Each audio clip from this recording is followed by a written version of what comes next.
Tu crois penser par toi-même. Mais pose-toi une question simple. Depuis quand n'as-tu pas eu une idée qui ne vient pas d'eux, pas des réseaux, pas de la télé, pas des autres? Une idée vraiment tienne. Une pensée libre, brute, vivante. Tu te souviens? Non, parce qu'ils ont effacé ta mémoire.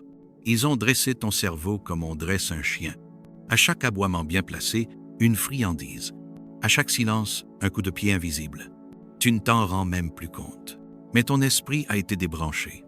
Tu souris, tu likes, tu repostes. Tu crois que c'est ta voix qui parle, mais ce ne sont que des échos, des voix étrangères dans ta gorge, des slogans dans ton sang. Tu es devenu l'outil de ta propre anesthésie. Regarde autour de toi. Les gens ne pensent plus. Ils réagissent. Un titre, une image, une émotion, c'est tout ce qu'il faut pour les guider. Pas besoin de chaîne. Il suffit d'un écran et d'une bonne dose de peur. Ils t'ont rendu idiot, pas bête, pas incapable, mais idiot au sens profond du terme. Isolé de ta propre intelligence, déconnecté de ta lucidité, coupé de ce feu intérieur qu'on appelle conscience. Tu étais un enfant curieux, mais on t'a appris à lever la main pour poser une question, puis à baisser la tête quand elle dérangeait. On t'a dit « fais comme tout le monde, et tout ira bien ». Et toi tu as obéi, parce que c'était plus simple, parce que la vérité fait mal, et que la servitude est douce. Ils t'ont appris à rire de ceux qui doutent, à mépriser ceux qui cherchent, à insulter ceux qui refusent. Tu es devenu le soldat du système que tu subis. Et tu appelles ça la liberté. Mais pose-toi encore une fois cette question. Qu'as-tu vraiment choisi dans ta vie? Ton métier? Ton style? Ton Dieu? Tes rêves? Ou bien t'as-t-on tout servi, emballé, codé, prêt à consommer? Ils ne t'ont pas volé ton intelligence. Ils l'ont rendue inutile.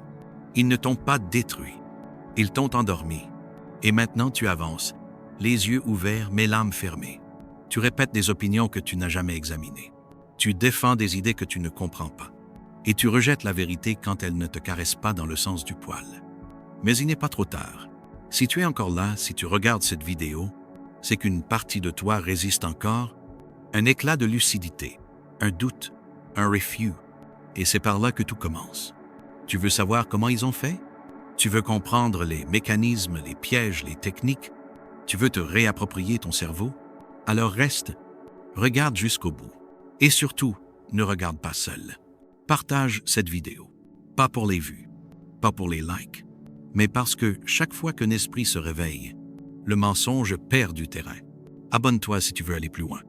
Ici on pense, on questionne, on dérange. Et parfois on se libère.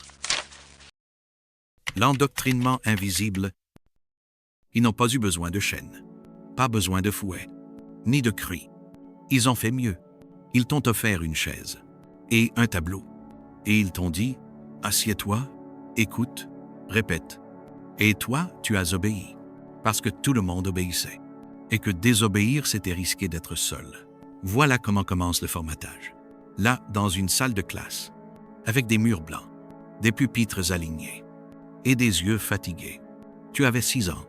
Et déjà, tu comprenais que poser trop de questions, c'était mal vu. On t'apprenait à lever la main, à bien t'asseoir, à réciter sans comprendre, à écrire ce qu'ils attendaient. Parce que tu pensais, tu n'as pas été éduqué, tu as été conditionné. Comme on dresse un animal de cirque, toujours prêt à bien répondre, jamais à penser. Tu te souviens du jour où tu as eu une mauvaise note, pas parce que tu avais tort, mais parce que ta réponse n'était pas comme dans le manuel? Tu avais vu plus loin, mais eux t'ont puni pour ça. L'école aurait pu t'élever, mais elle a préféré t'égaliser. Te rendre moyen, pas trop curieux, pas trop libre, juste assez docile pour entrer dans la machine. Et puis, ils ont remplacé les livres par des écrans, et les profs par des influenceurs. Ils t'ont donné une bibliothèque infinie, mais tu ne sais plus lire plus de 10 lignes sans décrocher. Parce qu'ils ont réduit ton attention à une poignée de secondes. Tu connais 50 noms de célébrités, mais tu n'as jamais lu une page de Dostoïevski. Tu peux chanter les pubs de mémoire, mais tu n'as jamais appris à réfléchir. Tu scrolles pendant des heures, mais tu ne sais plus t'asseoir en silence. Tu crois que tu consommes l'info, mais c'est elle qui te mange. Elle entre par tes yeux. Elle infecte ton jugement. Et tu appelles ça être au courant. Tu penses être libre parce que tu choisis ton téléphone, mais c'est lui qui choisit ce que tu vois, ce que tu penses, ce que tu crois. Tu n'as pas d'opinion. Tu as des impulsions. Tu n'as pas de pensée. Tu as des réactions. Ils t'ont fait croire que le monde, c'était la télé, et que l'important c'était de savoir ce qui se passe à Hollywood, pendant que ta propre vie tombe en ruine. Regarde autour de toi. La plupart des gens sont des perroquets. Ils répètent ce qu'ils entendent, sans jamais se demander si c'est vrai. Tu entends des phrases comme « faut suivre la tendance »,« faut bien s'intégrer »,« faut pas trop réfléchir ». Et tout le monde hoche la tête. Regarde la pub par exemple. Elle te dit quoi désirer, et tu obéis. Elle te dit que sans ce parfum, tu n'es rien. Que sans cette marque, tu n'existes pas. Et tu cours. Tu achètes. Tu souris. Et tu dis « c'est moi qui ai choisi ». Non, tu n'as rien choisi.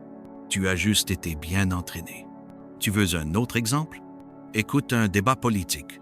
C'est une pièce de théâtre, avec des costumes, des phrases prêtes à l'emploi, et toi, tu cries devant ta télé comme si tu comprenais. Mais tu ne sais pas ce qu'ils défendent. Tu ne sais même plus ce qu'est une idée. Tu choisis ton camp comme on choisit une équipe de foot, avec passion, mais sans réflexion. Ils t'ont habitué à confondre colère et conviction, répétition et vérité, approbation et intelligence. Ils ont formaté ton langage. Tu ne dis plus « je ne sais pas ». Tu dis « j'ai vu une vidéo sur ça ». Tu ne dis plus « je pense ». Tu dis « on dit que ». Mais qui est ce « on » ? Tu ne sais pas. Et tu t'en fiches. Parce que tu préfères avoir tort avec les autres que raison tout seul. Même les émotions sont devenues préfabriquées. Tu es triste ? On te vend une appli. Tu es seul? On te vend une story. Tu veux exister? On te vend des vues. Et toi, tu cliques, tu likes, tu postes, tu t'endors. Ils t'ont fait croire que t'exprimer, c'était poster une photo. Alors que ta vraie voix, celle qui dérange, celle qui questionne, tu l'as laissée mourir. Et ce qui est terrible, c'est que tu le sais. Au fond, tu sais que quelque chose cloche. Tu sais que tu devrais lire plus, penser plus, parler moins, mais chaque jour, tu recules. Tu remets à demain. Et demain devient jamais. Tu es pris dans une boucle, un manège, où les couleurs tournent vite, mais l'intérieur de toi reste vide. Regarde ton téléphone. Tu l'as déjà consulté combien de fois aujourd'hui? 10, 50, 100 fois? Et pourquoi? Qu'as-tu appris? Qu'as-tu compris? Qu'as-tu construit? Rien. Et tu le sais. Mais tu continues. Parce que c'est ça, le génie de l'endoctrinement moderne, il ne se voit pas. Tu crois être libre parce que tu n'as pas de maître. Mais ton maître, c'est l'algorithme, c'est la dopamine, c'est la peur d'être en dehors du groupe. Ils t'ont emprisonné, non pas avec des murs, mais avec des habitudes. Tu veux t'en sortir? Tu veux penser par toi-même? Alors il va falloir tout désapprendre, tout remettre en question, revenir à l'intérieur et allumer la lumière dans ce grenier oublié qu'on appelle conscience. Tu ne peux pas combattre ce que tu ne vois pas. Mais maintenant, tu sais comment ils ont détruit ton cerveau. Ils n'ont pas utilisé de marteau, non. Ils n'ont pas ouvert ton crâne, je ne pense pas. Ils n'ont pas crié. Plutôt, ils ont juste répété. Encore, et encore, et encore, jusqu'à ce que tu répètes aussi. Ils ont pris ton cerveau et ils l'ont rempli de bruit.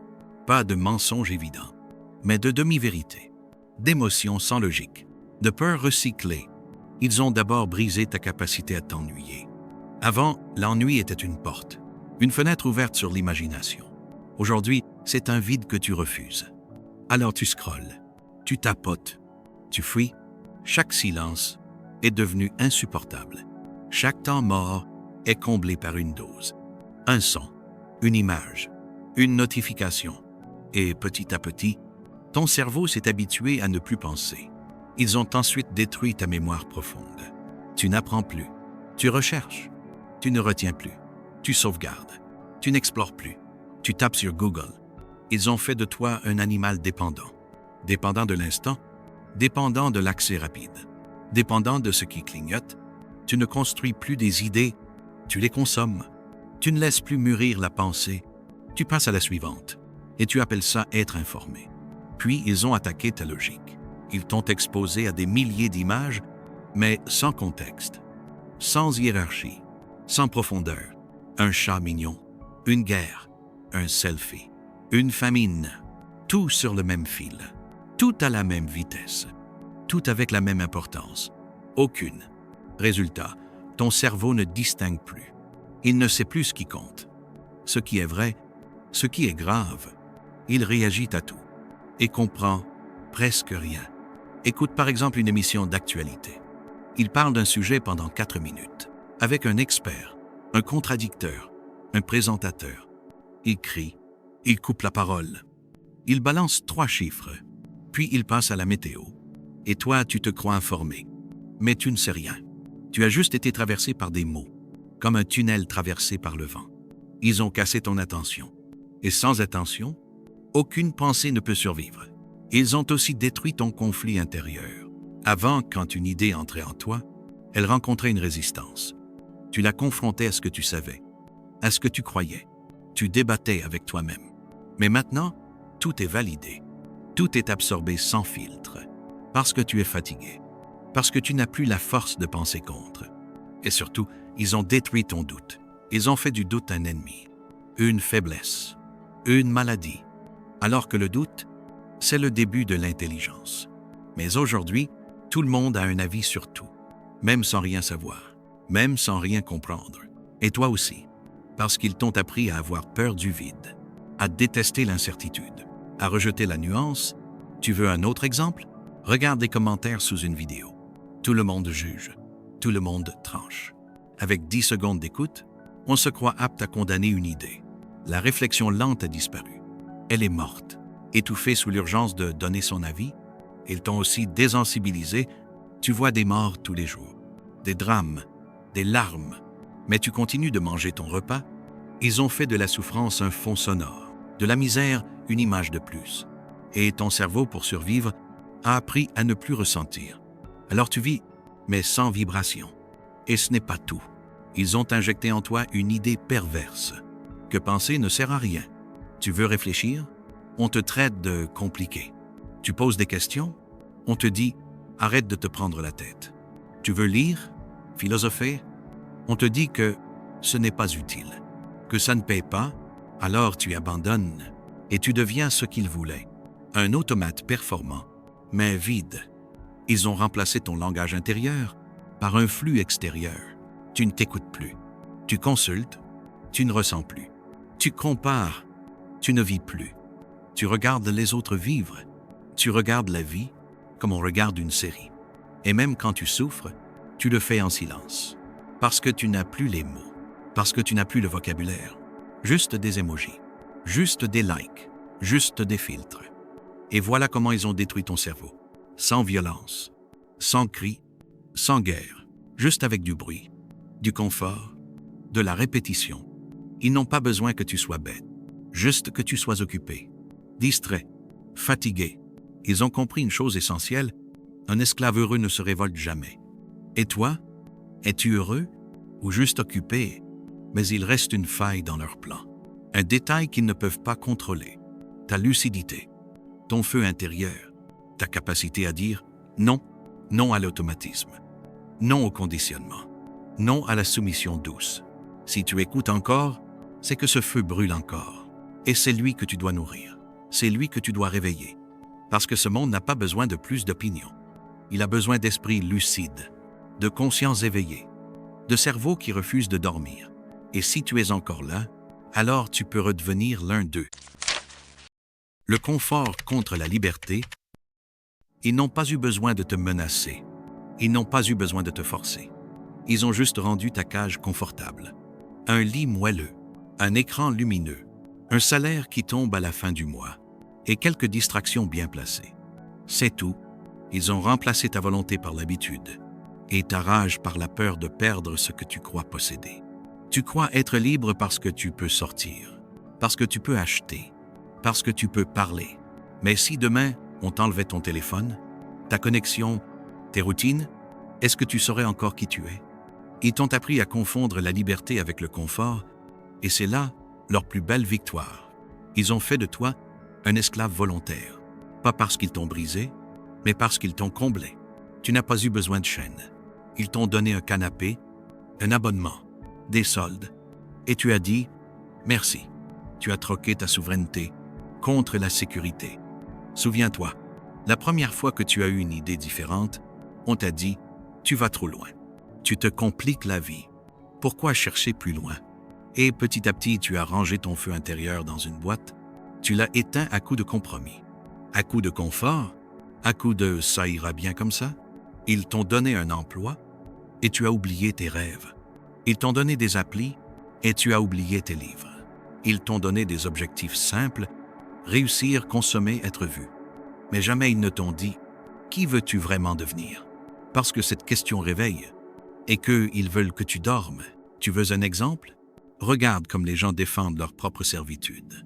Ils justifient des horaires qui les épuisent, des routines qui les détruisent, des systèmes qui les vident. Et ils appellent ça la vie d'adulte. Mais ce n'est pas la vie. C'est une mécanique, une répétition, un programme. Regarde ton quotidien.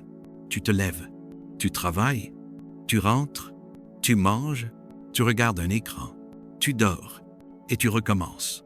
Tu fais ça pendant 40 ans. Et tu appelles ça la réussite. Mais tu ne sais plus pourquoi tu fais tout ça. Tu ne sais plus à quoi tu sers. Et quand tu te poses la question, on te dit « c'est normal. Tout le monde vit comme ça ». C'est là le piège. Ce n'est pas l'oppression, c'est la normalité. On t'a vendu une prison sous forme de normes. Et tu l'as acceptée parce qu'elle ne te faisait pas mal. Elle te faisait juste oublier. Oublier qui tu étais, ce que tu voulais, ce que tu ressentais. Ils t'ont donné un confort superficiel pour que tu n'exiges plus jamais de profondeur, un plaisir rapide, pour que tu ne recherches plus jamais le sens. Et pendant que tu courais après le prochain achat, le prochain week-end, le prochain plaisir, ils t'ont volé ta vie. Tu veux voir à quel point tu es conditionné? Essaie de passer une journée sans ton téléphone, une journée sans acheter, sans scroll, sans chercher à fuir. Tu verras ton inconfort surgir, ton vide intérieur, ta nervosité, ton besoin d'être connecté, distrait, alimenté. C'est là que tu comprendras. Tu n'es pas libre, tu es dépendant. Mais pourquoi ça marche? Parce que la liberté fait peur. Elle exige des choix, des responsabilités, des ruptures. La vraie liberté, ce n'est pas de faire ce que tu veux. C'est de savoir qui tu es et d'oser l'assumer. Et ça coûte cher. Ça coûte des relations. Ça coûte du confort. Ça coûte des illusions. Alors beaucoup préfèrent rester là où c'est chaud, même si c'est une prison. Tu veux une image? Imagine un lion né dans une cage dorée. Il a tout ce qu'il faut, à manger, à boire, à dormir. Mais il n'a jamais couru dans la savane. Il ne sait même pas qu'il peut rugir. Et si tu ouvres sa cage, il hésitera. Il aura peur du vent, du vide, de la vraie vie. Et c'est ce que tu es devenu. Un lion tranquille, bien nourri, mais domestiqué. Alors oui, le confort est agréable, mais il a un prix. Et ce prix, c'est ta grandeur, ta voix, ta liberté, ta conscience. Ils t'ont rendu docile en te caressant. Et maintenant, tu ne sais plus mordre. Tu ne sais plus dire non. Tu ne sais plus marcher sans permission. Mais je te le répète, tout n'est pas perdu. Si tu regardes encore cette vidéo, c'est que quelque chose en toi résiste. Un éclat de feu, un frisson d'éveil.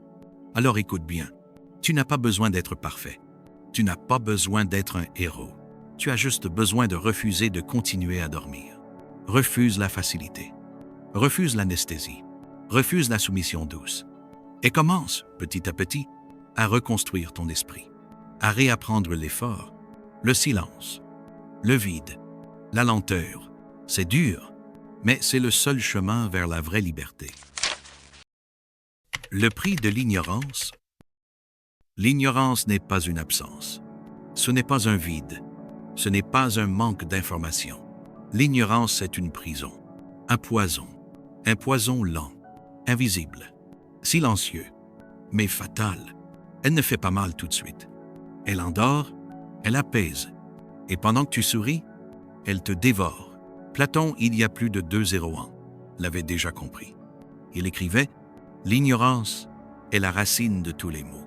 Pas la haine, pas la pauvreté, pas la guerre, l'ignorance. Parce que l'ignorant n'agit pas selon la vérité, mais selon l'ombre de la vérité. Il juge sans comprendre, il parle sans savoir, il croit sans chercher, et il se croit libre alors qu'il est enchaîné. Tu te souviens de l'allégorie de la caverne? Des hommes enchaînés dans l'obscurité qui croient que les ombres projetées sur le mur sont la réalité. Ils ne savent pas qu'il existe une lumière, un monde dehors, une vérité plus haute, et s'ils en sortent, les autres les traitent de fous. Parce que l'ignorance n'est pas seulement un état, c'est une zone de confort collectif, une religion invisible. Et toi, es-tu encore dans la caverne? Crois-tu encore que ce qu'on t'a montré est réel? Que ce qu'on t'a appris est suffisant? Que ce qu'on t'a permis de penser est tout ce qu'il y a à penser? George Orwell, dans 1984, disait « L'ignorance, c'est la force, pas ta force, la leur, car plus tu ignores, plus tu crois. Et plus tu crois, moins tu questionnes. Et moins tu questionnes, plus ils te contrôlent. Ils t'ont fait croire que penser était dangereux, que philosopher, c'était compliqué, inutile, réservé aux élites. Mais Descartes disait « Je pense, donc je suis ». Alors que devient l'homme qui ne pense plus ou qui pense seulement ce qu'on lui a dit de penser? Est-il encore un homme ou juste un pantin, un automate, rempli d'opinions préfabriquées? L'ignorance aujourd'hui est plus raffinée qu'avant. Ce n'est plus un manque d'instruction. C'est un excès de distraction. Tu crois tout savoir, mais tu ne connais rien. Tu as lu des tweets, vu des vidéos, entendu des débats, mais tu ne t'es jamais arrêté. Tu n'as jamais plongé, tu n'as jamais confronté une idée à ton cœur. Et c'est là que commence le vrai savoir. Pas dans l'accumulation, mais dans la transformation. Kant écrivait « L'homme est responsable non de son ignorance, mais de sa paresse. Parce que chercher la vérité, c'est douloureux, c'est long, c'est inconfortable. Alors tu préfères rester là, à lire les titres, à écouter les plus bruyants, à suivre ceux qui crient le plus fort, plutôt que ceux qui pensent le plus profond. Mais ce confort mental a un prix. Tu veux savoir ce qu'il en coûte d'être ignorant? Regarde les foules qui applaudissent ce qu'elles ne comprennent pas. Regarde les votes absurdes, les colères sans cause, les conflits nourris par des fantasmes, les sociétés qui tournent en rond, car personne ne sait plus distinguer une vérité d'une manipulation. Et surtout, regarde ta propre vie. Combien de décisions as-tu prises par ignorance? Combien de fois as-tu cru aimer alors que tu étais dépendant? Combien de fois as-tu obéi alors qu'il n'y avait aucune raison? L'ignorance te coûte ta liberté, ta paix, tes relations, ta vision du monde. Et pire encore, elle te coûte ta propre identité.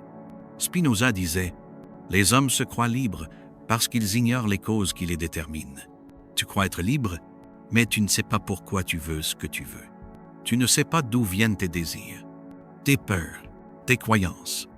Tu es une marionnette et tu ignores même les fils qui te tirent. L'ignorance, ce n'est pas juste ne pas savoir. C'est croire qu'on n'a pas besoin de savoir. C'est là que le danger commence. Quand tu refuses de chercher, quand tu rejettes ce qui te dérange, quand tu te contentes de ce qui t'arrange, et ce monde aime les ignorants, parce qu'ils ne gênent pas, parce qu'ils obéissent, parce qu'ils achètent, parce qu'ils bavardent, pendant que le silence disparaît. Mais si tu es encore là, c'est que tu sens quelque chose bouger en toi, un inconfort, un feu, un malaise. C'est peut être le début de la lucidité. Et c'est la meilleure douleur qui puisse t'arriver, parce qu'elle te réveille. Elle te pousse à chercher, à lire, à douter, à t'indigner. Et l'indignation, c'est le premier pas vers la liberté. Alors ne fuis pas cette douleur, ne la recouvre pas avec du bruit, ne la fais pas taire avec des excuses. Creuse, lisse, écoute les grands, pense lentement, doute profondément et surtout, désapprends. Désapprends ce qu'on t'a mis dans la tête, ce qu'on t'a fait croire, ce qu'on t'a fait répéter. Et commence à penser par toi-même, même si tu es seul, surtout si tu es seul, parce qu'un homme lucide, même seul, est toujours plus libre qu'une foule de somnambules. Retrouver sa pensée, redevenir vivant, ce n'est pas qu'ils t'ont volé ton esprit, c'est que tu l'as laissé s'endormir, petit à petit, jour après jour, scroll après scroll, compromis après compromis. Mais ce feu-là ne s'éteint jamais complètement. Il se cache, il attend, il brûle doucement sous les cendres de l'habitude. Et si tu écoutes encore ces mots, c'est que quelque chose en toi se réveille. Tu veux redevenir vivant? Tu veux retrouver ta pensée? Alors il faut commencer par douter de tout, pas de manière paranoïaque, pas pour devenir cynique, mais pour redevenir libre, parce que tout ce qu'on t'a appris à croire n'est pas forcément faux, mais ce n'est pas forcément vrai non plus. Et la vérité ne s'hérite pas, elle se conquiert. Commence par te poser cette question simple. Est-ce que cette pensée vient de moi? Pas de ton éducation, pas de ta culture, pas de ton environnement, mais de toi. Toi en tant qu'être pensant, toi en tant que conscience. Si tu ne peux pas répondre, c'est que tu es encore colonisé. Redevenir vivant, ce n'est pas crier plus fort. Ce n'est pas donner ton avis sur tout. C'est apprendre à écouter. Écouter ce qui est lent, ce qui est profond, ce qui ne fait pas de bruit. C'est réapprendre à penser seul. Et penser seul, ce n'est pas être isolé. C'est être solide. Tu veux une piste? Commence par le silence. Le vrai, celui que tu fuis. Celui qui fait remonter tes angoisses, tes questions, tes manques. Assieds-toi, éteins tout et laisse ton esprit parler. Ce sera inconfortable, mais c'est là que naît la pensée authentique. Puis apprends à lire. Pas juste des posts, pas juste des extraits. Lis lentement, lentement, avec effort, avec intensité. Lis ceux qui ont pensé avant toi. Pas pour répéter, mais pour rencontrer. Lis Pascal, Nietzsche, Sénèque, Simone Weil, Spinoza. Lis pour élargir ton âme, pas juste pour briller en société. Spinoza disait « Ce n'est pas parce qu'une chose est difficile que nous n'osons pas, c'est parce que nous n'osons pas qu'elle est difficile. » Ose penser, ose devenir intelligent, pas dans le sens scolaire du mot, mais dans le sens existentiel. Être intelligent, c'est se comprendre soi-même, c'est voir le monde sans filtre. C'est ne plus se contenter de survivre, mais chercher à s'élever.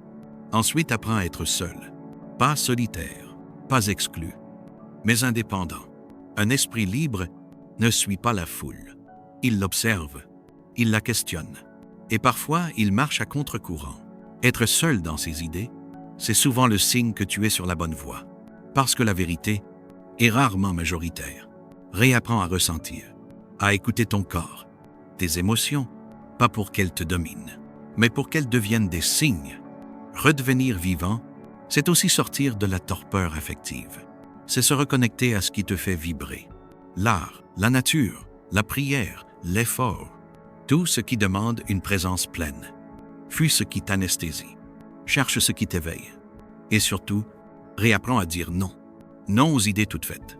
Non aux slogans. Non à la pensée binaire. Non au bruit. Le monde n'a pas besoin de plus de monde.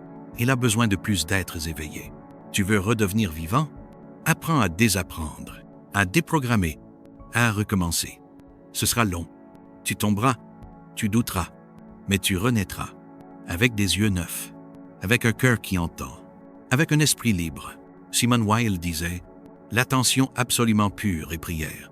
Redevenir vivant, c'est devenir attentif à tout. À ce que tu penses, à ce que tu dis, à ce que tu crois. Ce n'est pas spectaculaire, ce n'est pas visible, mais c'est révolutionnaire. Et tu n'as pas besoin d'attendre, pas besoin d'avoir un diplôme, pas besoin d'un feu vert. Tu peux commencer aujourd'hui, par une question, par une lecture, par un refus de continuer à vivre en mode automatique, un refus de mourir sans avoir jamais pensé par toi-même. Ce feu que tu sens en toi n'attend qu'une chose, que tu le nourrisses. Nourris-le avec le vrai, avec le juste, avec le profond, avec le silence, avec l'amour, avec la lucidité.